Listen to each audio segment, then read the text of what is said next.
I should have talked about this last week because it was July 4th. You have to be mindful of your travel plans during the World Cup, during the July 4th weekend, for several reasons.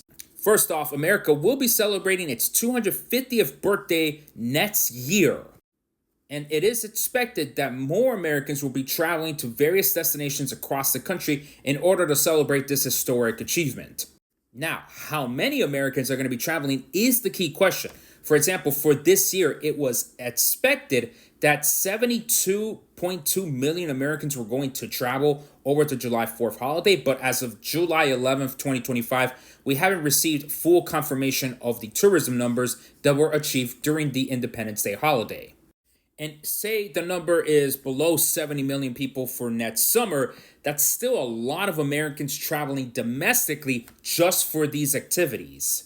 And then we add the 2026 World Cup. There's going to be two games that are going to be played on July 4th, which next summer it's going to land on a Saturday. There's going to be a round of 16 match in Houston, and then of course the marquee event, the July 4th game in Philadelphia.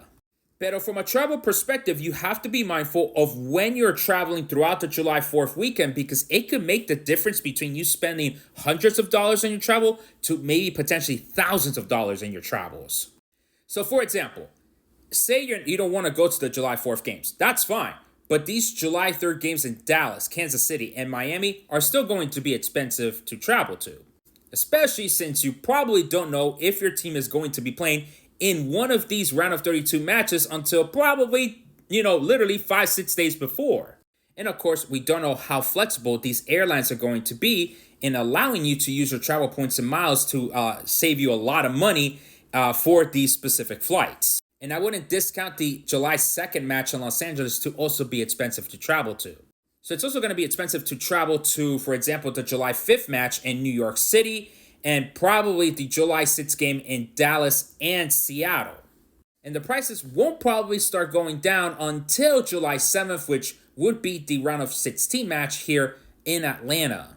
So again, if you're following your team for the World Cup, it is going to be more expensive for you to travel because you're going to have to somehow navigate this landmine in the calendar, right? It'd be better for you if your team went through either Vancouver or through Mexico City.